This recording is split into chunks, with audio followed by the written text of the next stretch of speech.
at National Mortgage Professional Magazine, and I would like to welcome you to National Mortgage Professional Magazine's webinar titled Compliance, Managing Marketing and Lead Acquisition Risk, sponsored and presented by Clicks. I would like to thank all of our webinar attendees for taking the time out of their busy days for this very valuable and informative webinar and our ongoing series of webinars. Today's webinar is being recorded, and a copy of the recording, along with the PowerPoint presentation, will be emailed to all webinar registrants tomorrow afternoon. Conducting today's webinar is Mike Wallace. Mr. Wallace's career as a New York attorney, specializing in mortgage banking, brokering, and compliance, spans more than 25 years. Mr. Wallace has owned and operated an FHA correspondent lender focused on reverse mortgages. Eventually, this lender became among the top 20 nationwide. His practice on mortgage marketing and lead acquisition compliance matters. Mr. Wallace has lectured and taught attorneys about marketing and lead acquisition compliance issues. He has represented numerous mortgage companies with regulators and assisted in both evaluating and creation of various compliant marketing programs. His background makes him ideally suited to understand the unique interplay with all stakeholders in the mortgage industry in regards to managing compliance responsibilities and risks. I would especially like to thank today's webinar sponsor and presenter, Clicks Marketing Group. The management team at Clicks MG has years of experience in the mortgage industry. They are focused on assisting mortgage companies to address and manage risk in mortgage and lead acquisition compliance. Clicks has developed a web-based compliance management system for marketing and lead acquisition called Lender Compliance Portal. Version 2.0 of LCP will be available mid-July. Before we get started with today's webinar, we'd like to ask a brief poll question. I'm going to bring that up on your screen right now. So if you could see the question, which is, how confident are you that your current compliance system is with all regulations for the CFPB? If you can answer that right now, we'll give you a few minutes to vote, and then we will I'll share the answers with you.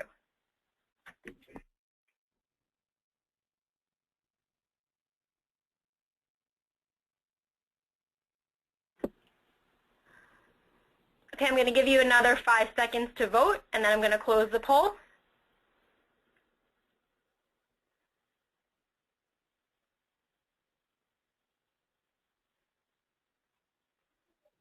Okay, I'm going to close that, and then I'm going to share the results with you so you could see them on your screen.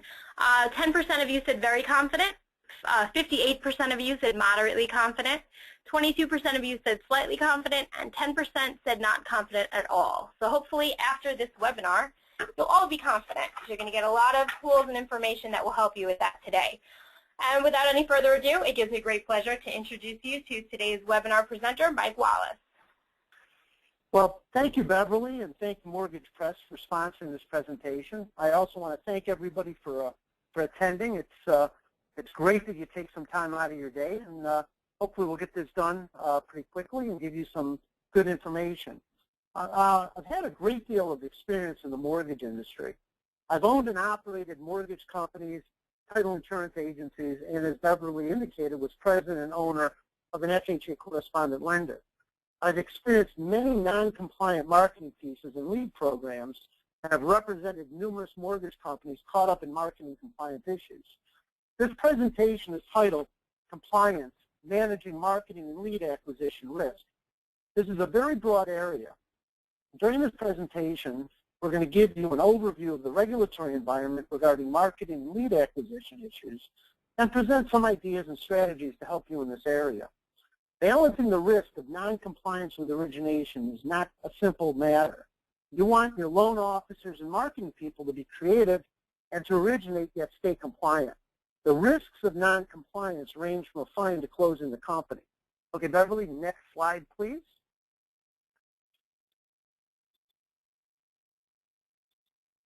Okay, thanks. All right. Now, you might believe that compliance in marketing and lead acquisition does not matter so long as the mortgage loan is appropriate to the borrower and you've complied with PILA, HMDA, the SAFE Act, RESPA, and other regulations. But that is not the case. Regulators are now looking at the entire life cycle of the mortgage. And this begins when the consumer shops for a mortgage, not when the consumer signs the initial disclosures. Now, this is set forth, and what you see on the screen here is the Mortgage and the 2011 Mortgage Act and Practices Advertising Rule, or called the MAP. And I'm going to go through this in a couple of slides. Basically, the MAP prohibits any person from making any material misrepresentation regarding any term of a mortgage in commercial communication. One thing I also want to say, whenever I refer to a rule or guidelines or anything, I have those on our web page. We have the source material. Also, when we send out this to everybody, you can get a copy of that too. Okay, Beverly, next one, please. Next slide. First of all, as far as the MAP is concerned, the definition of a person includes everything you can see up here, which talks about loan officers as well as lead generators. And I think that's very important for you guys that buy leads or utilize other lead sources. Under MAP, a person includes a lead generator, okay? And these are folks that engage in commercial communications concerning mortgage credit products for the mortgage. Now, the next slide, please, Beverly. Now, this is amazingly broad. This is the definition of commercial communication pursuant to the Mortgage Acts and Practices Advertising Rule. Now, some are very surprising. Simple letters. So every time your mortgage loan officer sends a letter to a prospective borrower, it's considered commercial communication. Telephone scripts, which also included from all the lead generators. Upsell scripts. Many lead generators sell additional programs, which you as a mortgage company might not know, but these are also included in commercial communication. Web pages. It's clear by reading this definition that basically everything a mortgage company employee, a loan officer, or a third-party lead company does is defined as commercial communication, and that is covered by the MAP rule. Next slide, please. Now, the MAP requires also that copies of disseminated commercial communication be held for 24 months. Now, this might sound simple, but sometimes commercial communication changes. For instance, web pages must be kept for 24 months. But if you've made a major change in that web page during that time, you have to now keep the new web page as well as the prior web page. So the decision as to what to retain and when becomes very, very challenging. Next slide, please. Now, what I want to go through, what I've seen over the years, these are the 7 areas where I've seen a lot of compliance issues and challenges. Okay, and I'm kind of going to go through these one by one. The first one is only, as you all know, only licensed mortgage loan officers can actually sign or take an application.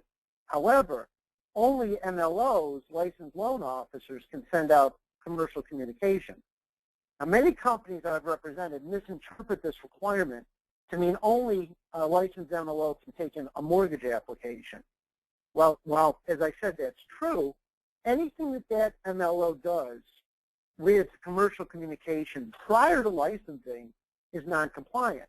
Therefore, it's very, very important to know the date that your loan officer is licensed and what state he or she is licensed in to determine if there was non-compliance.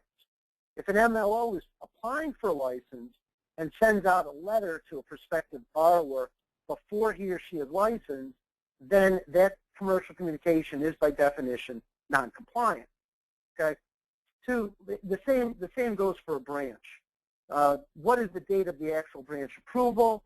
Were there any commercial communication sent out prior to the date of approval? Not approved or compliant website. Now, regulators are looking at this much more closely. Do your loan officers have their own sites? That's a real problem. Only sites connected to the licensed mortgage company are compliant. Also, based on the retention rules, as I said, you have to keep the site for a period of 24 months from changes. There was actually a case where I had some loan officers who actually had their own website up, and they were promoting a religious mortgage.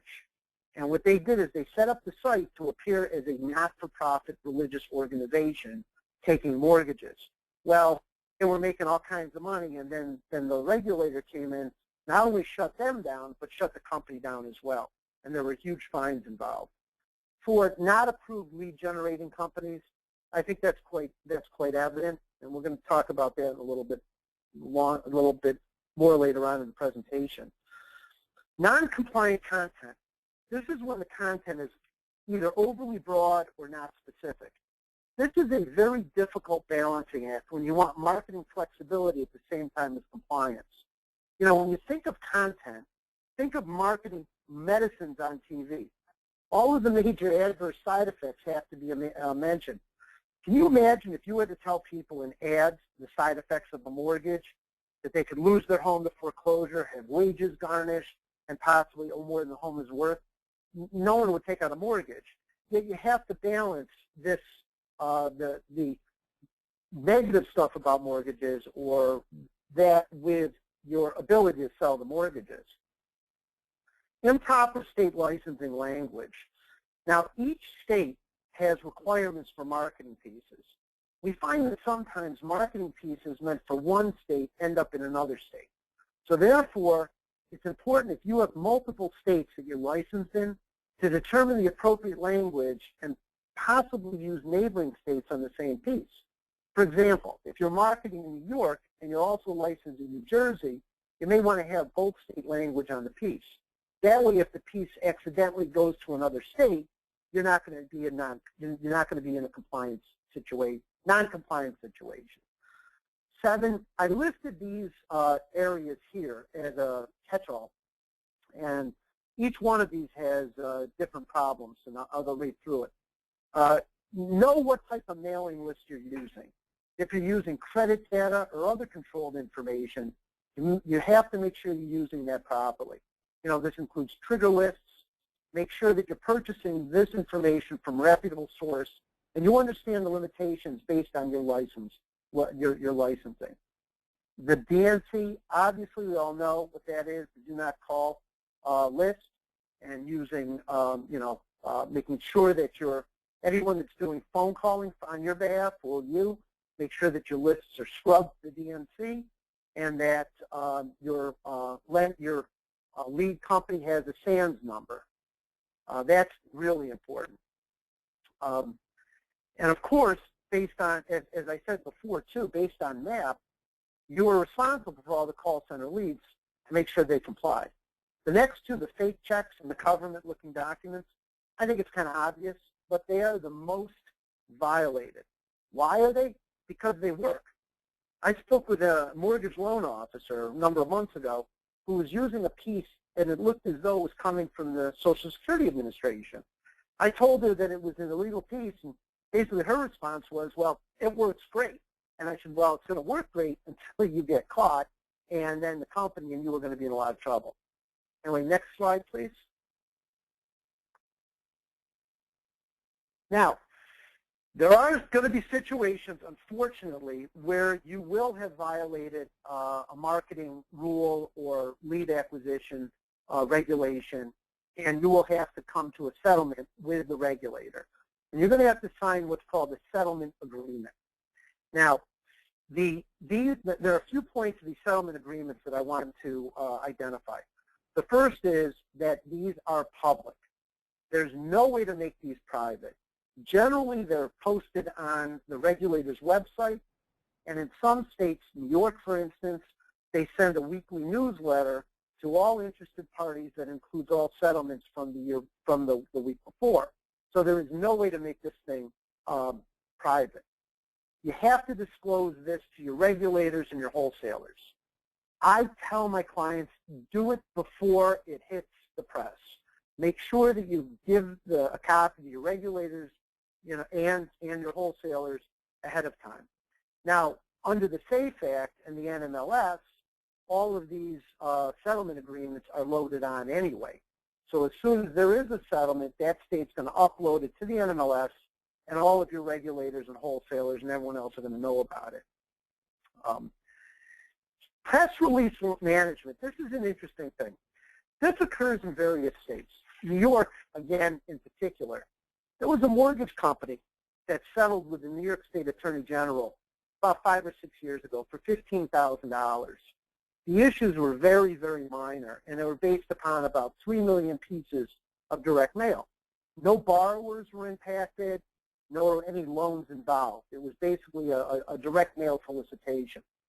The lender settled with the Attorney General, signed a settlement agreement, then notified its wholesale lender and others about the settlement. Now, this was prior to the NMLS, so there was no central repository. The wholesaler basically said to the lender, that's not a problem. We read the settlement agreement, doesn't seem like an issue to us, not a problem. So everybody was happy. However, the Attorney General, unbeknownst to the lender, sent out a press release. The press release was scathing, and it was basically very one-sided, and it affected the company tremendously. Based upon the press release only, the wholesale lender changed its mind and terminated the wholesale relationship, just based on the press release. So I want you to know, when you can, make sure that you negotiate the terms of the press release, or at least obtain a copy of the press release prior to dissemination, so you know what's going to be said. Limiting language. This you can do when you're negotiating the settlement agreement. You can add language to mitigate the harshness of it. For instance, you could say that you've done a lot of extra work in correcting the issues, whatever. But most regulators will allow you to limit the language. And then the last thing you need to do is control the damage, both internally as far as externally. Given the public nature of this, all of your loan officers and your potential borrowers are going to know about this. You can't hide. So what you have to do is head it up straight ahead, put together your own internal talking points for this, and deal with it. And that's what you have to do with it. Next, please. Now, I wish I could see the hands raised. I could ask you how many people know about the Consumer Financial Protection Bureau, the CFPB. I'm sure you've all heard of this agency. If you haven't, you will within a very short period of time. The CFPB was formed as a result of the collapse of the mortgage industry by the massive, massive Dodd-Frank law. The CFPB is a brand new agency, and I call it a super regulator. It is responsible for all other consumer financial services other than the mortgage industry. Credit cards, student loans, payday loans, all different kinds of things are rolled into this agency, or this bureau, I should say. And the concept is to have one point where they're not only controlling the law and regulating, but they're also proposing new regulations as well. So there's a huge amount of authority in the CFPB. It's an activist regulator. By that I mean the CFPB goes out and ferrets out problems. They are actually looking for noncompliance. If you compare this to, let's say, policing, where a police officer stays in the police station and comes out when somebody calls and says there's a robbery going on, as opposed to police officers on the beat that actually walk around looking for the bad guys. Well, the CFPB is the cop on the beat. They're looking in the stores and corners trying to find the bad guys. And I'll tell you how they're starting to do it. In November of 2012, and I see it right on the screen, they did what's called a sweep review. They reviewed 800 randomly selected ads across the country. They were looking at public-facing ads in newspapers, internets, and mail solicitations. These ads were also focused on lead generators as well as mortgage companies. As I said, there is a shift in regulation with the CFPB. They're going out looking for these issues. And again, I want to tell you, we have a copy of the 2012 letter on our website. And actually, when the CFPB did find a problem, they sent a letter to that company saying, hey, we think you have a problem here. Also, it's very interesting to take a look at the supervision and examination process of the CFPB. When we have that again on the website, it's a 900-page document showing the guides of how they are going to regulate in this industry. Next page, please. Okay, this comes right from the CFPB's guide. Okay, it's part of their general principles on page 34 of the examination guide. And I think it's interesting to look at this so you can understand what the CFPB is looking for, how they do their examinations, and how they're going to make sure that everybody is in compliance. Now, you can read all this stuff, but the last two sentences I wanted to go through. This is CFPB expects the mortgage company to have an effective compliance management system adapted to its business, strategy, and operations, and each exam will include review and testing of components of that system. They're telling us straight up front what they're going to do, so you know it. So there's no surprise to this. Next, please. I want to give you kind of 3 steps that I have seen over the years to give you help with marketing compliance. The first is to review your current operation regarding marketing and lead purchases, as well as your vendors. And again, it's going to be based upon the type of operation you have. If you're a call center shop, you have much more control. If you have boots on the ground retail loan officers that are responsible for their own leads and they do their own marketing, it's a much more complicated, and there's a much higher level of risk for the company. But first you have to review the entire operation. Look at your current processes regarding approval of marketing pieces and lead purchases. Assess your staff competencies and flow. Review the loan officers and make sure at least if they don't have any additional websites, they're using approved email addresses and phone numbers. And that's one thing I want to say. I was talking with a client of mine a couple weeks ago, and they were coming through a CFPB audit. And one of the things that the auditors came down on was loan officers using other email addresses, and not with the company's email address, as well as phone numbers. All of that has to be consistent. Identify those staff personnel are going to be your compliance personnel as well. Number 2, establish a compliance management system. Think of this as a business plan. The CMS is based on the complexity of your origination operation. This should be in writing so that all of your staff knows and understands their responsibilities. You can then present this to the CFPB, and you can hold your own staff accountable. Make the flow of information and responsibilities open, transparent, and simple.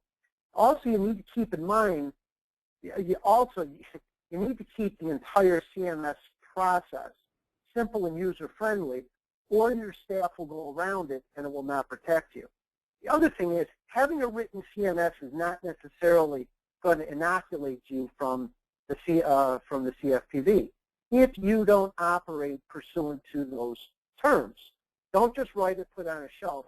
Really operate in that manner. The next thing is, review, train, and responsibilities. The compliance management system is a living, evolving part of your business. It's not a paper that you write and leave it on the shelf. That will not protect you. I just said that. You'll need to constantly update it as you go along. And here's another interesting tidbit. When you review the CFPB and they talk about a CMS, they specifically say that it is not a safe harbor just to have it. It's the starting point. But we do believe that if you do this, if you go through these steps of marketing compliance, your examinations will go a lot better, not just with the CFPB, but all of the state regulators. And you should have a much more compliant operation as far as marketing and lead acquisition is concerned. Next, Beverly. Now, CLICS has developed, as Beverly said in the beginning, the lender compliance portal. This assists mortgage companies in managing the marketing and lead acquisition risk. We have set LCP up to ensure total compliance with all state and federal laws and regulations in a cost-effective manner. It's a very robust product and can work with the smallest mortgage company licensed in one state with one branch and a few loan officers, all the way up to the largest with 50 licenses, hundreds of branch offices, and hundreds of loan officers, all in a cost-effective manner. In addition to the reports for regulators, there are reports for wholesale and other business relationships, as well as for internal marketing and control.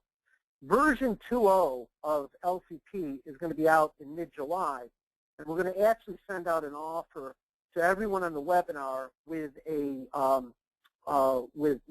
discount if they sign up as a result of this. Okay, next. Thank you. Well, I just want to open it up for questions and comments, and I do want to thank Beverly that she is going to be going on her honeymoon in a couple of weeks to Antigua, and I appreciate that. And I appreciate the mortgage press as well. And we have time to take a few questions. Okay, yes, we have time for questions. Thank you so much, Mike. That was a great presentation. We have questions. We have time for questions. I mean, this is our question and answer session. So you can submit those questions in that box on your screen that says questions. We will not be able to get to all the questions. I already see we have a lot coming in. So I just want to let you know that if we don't get to your question, we will definitely respond to you within the next few days. We'll have Mike get in touch with you or someone over at Clicks. If you have questions, you know, if you're sitting there an hour later after the webinar is over and you go, oh, man, I really wish I would have asked this question, well, you can contact Mike. His information is on the screen, either by phone or email. Yeah, if you want to call me, I will gladly answer the question. Great. So, all right, Bev, what do we got? All right, so let's start with our first question. This question is from James in New Jersey. He said, I am a president of a lender. We have about 30 loan officers who are responsible for their own leads. They all have their own lead vendors that they like. We have the LO sign an agreement that they will only use compliant marketing material. What is my risk? Well, this is a big risk area. James, I guess, you really can't eliminate your risk and responsibility by having an LO sign an agreement. You might be able to obviously go back against that individual if there is a problem with your regulator, you know, state or CFPB.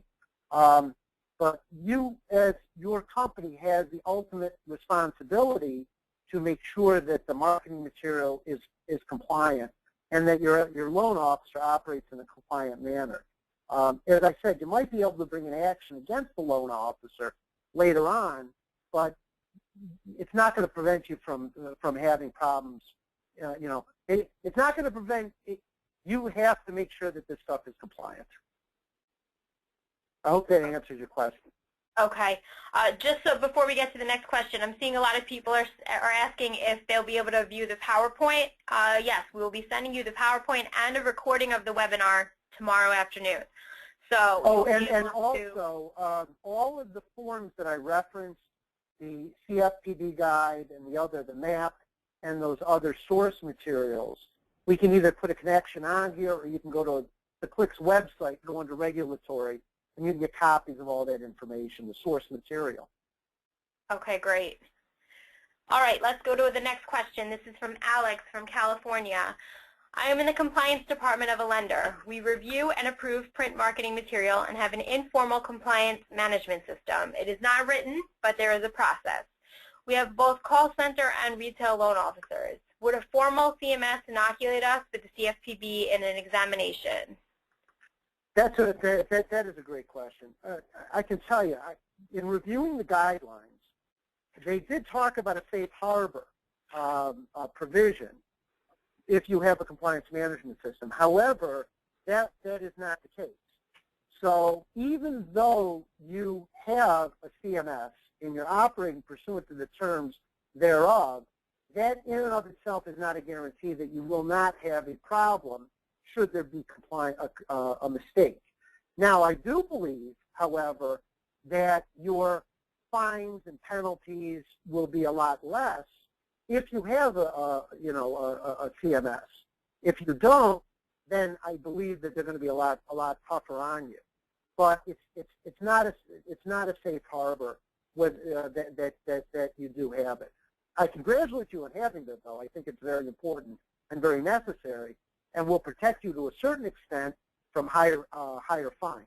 And also, you'll be able to really correct and find the problems as they go along. Okay, great. Next question is from Jennifer from Nevada.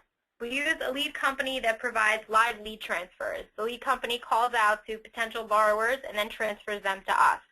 What should we do to make sure we're okay? This is another good question. I actually have an overview of dealing with live lead companies. Basically, I think live leads are great, but there's a tremendous amount of risk with this. Okay, and basically, the risks, particularly now, are a number of things. First of all, you've got to get a copy of the script. Not only do you have to have a copy of the script, you got to make sure that they use the script as well as the date of the script.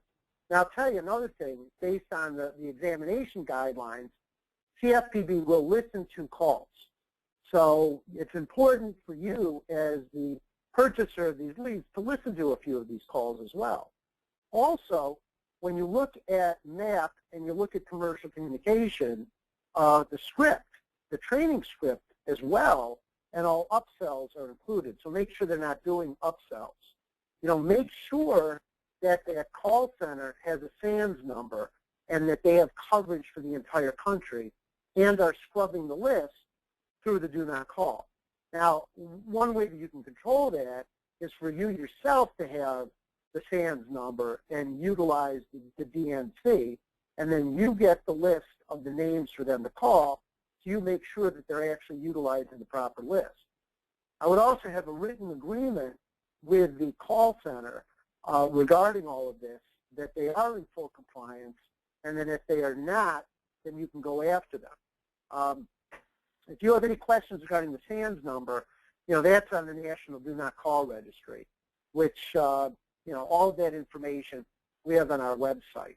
But it's very important to be very vigilant with these live lead transfer companies. Okay. Our next question is from Joe from Florida. He asked, you talked about non-compliant websites. What did you mean? Well, basically a website is the same as printed material. You can't really say anything on the website that you would not put on a written piece of paper or direct mail piece. When I say non-compliant, I mean that it's not been approved by the states. Various states have processes to approve websites. Even though you may not be taking an application on the website, even though you're disseminating information, go back to the MAP rule, under that it's commercial communication, it's subject to review. So the states are able to review the websites, even if you're not taking applications to the site.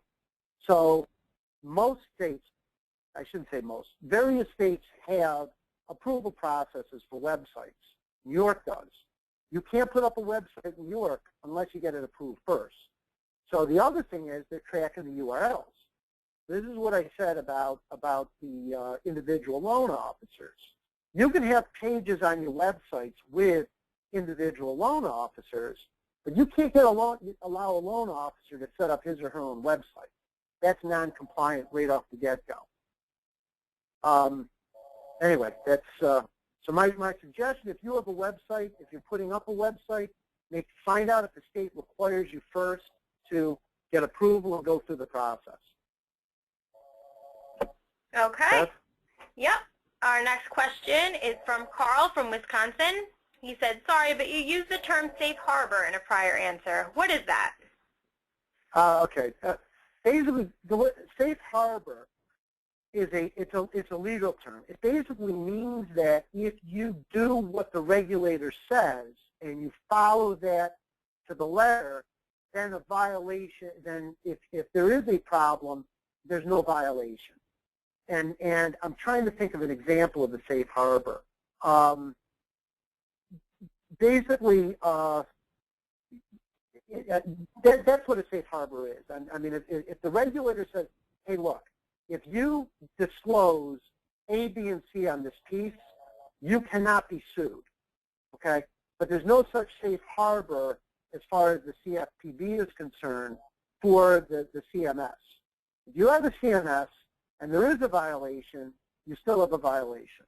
Now, the regulators are going to take that into consideration, and chances are you'll have less of a fine and less of an issue than if you didn't have it.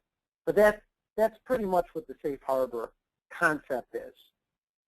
Sorry about that. Go ahead. Oh, that's okay. All right, next question is from Carol from Georgia.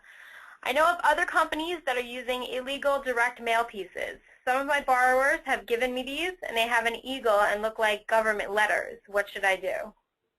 You should not use them, okay? I got to tell you, people use illegal direct mail products because they work. If they didn't work, people wouldn't use them, and that's the dilemma that we're in here, okay? Now, if you're asking me if you should report this to the CFPB or another regulator, I mean, really, that's up to you. I mean, I've seen on the CFPB website that there are ways that you can make a complaint to be anonymous and do that. You know, I can't give you one way or another. I can tell you that I have a real problem with non-compliant marketing pieces, particularly if a lender knows that they're being used on its behalf. I think it hurts the entire industry, and it's really not fair to the companies or the loan officers to play by the rules. But I will also say this, with the aggressiveness that I am seeing now with the CFPB and the states, this is not going to go that far. It used to be if you did a few pieces somewhere, then you have you're not going to be caught. That's not the case in this situation. You do any kind of non-compliant pieces, you're going to have an issue. And I hope that answers the question. Okay. We have time for one more question, and then we're going to close the webinar for today. But again, if you think of anything after the webinar, or if we haven't gotten a chance to answer your question, please either email Mike, or if you've already sent the question via GoToWebinar, we will have someone get back to you within the next few days. Last question is from Jamie from Vermont. I figured this would be a good one to end on because it talks about Click's product. In regards to your CMS, I have a few questions. Do you have mortgage companies using it now? And what is the security of our data? And what is the cost? Well, it's pretty specific questions. I definitely appreciate the question. What we did is we developed the LCP through a lot of in-depth reviews with various size mortgage companies and different platforms. The boots on the ground, multiple state LOs, as opposed to the call center concept. And our version 1.0 has been out and is being used by a few mortgage companies now.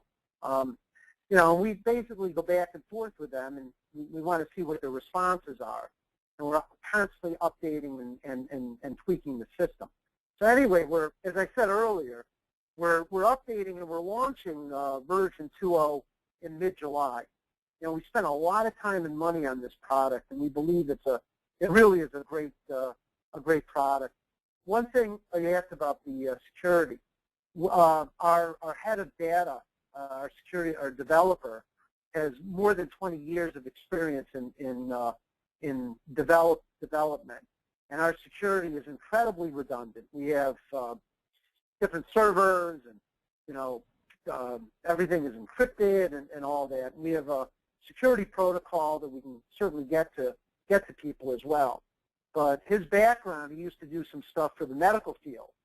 So the medical field is even more locked down than the mortgage industry. So we've developed the LCP with that concept of being locked down and compliant. Any changes, anything that anybody can do with a marketing piece or marketing program changes are tracked. As far as the cost is concerned, what we're doing is we're pricing it on a monthly basis based on the number of users. It runs from a couple $100 a month, basically to $650 a month, depending on the number of users. As I said before in the beginning, we're going to be launching 2.0 in mid-July, and we're going to get back to everybody that's on this call and offer them a discount for being on the call and being part of this. And I think, is that the last question, Beth? Yeah, that was the last question, and Right. that's great. I'm so glad you're offering our webinar attendees a discount. I think that's great. So if you have any other questions, definitely email or call Mike. You can visit their website. It's clicksmg.com. And again, look out for that email tomorrow that we'll be sending you with the recording and the PowerPoint and some of those forms that Mike had referenced. And with that being said, this concludes today's webinar. I'd like to thank all of the attendees and, of course, today's presenter, Mike Wallace. You did a great job, very informative, very engaging presentation. Thank you. And Thank you. we really appreciate it. And we wish you a great honeymoon, too. Thank you very much. Okay, so with that being said, thank you everyone for taking time out of your day again, and we'll see you on the next webinar. Have a great rest of your day. Thank you.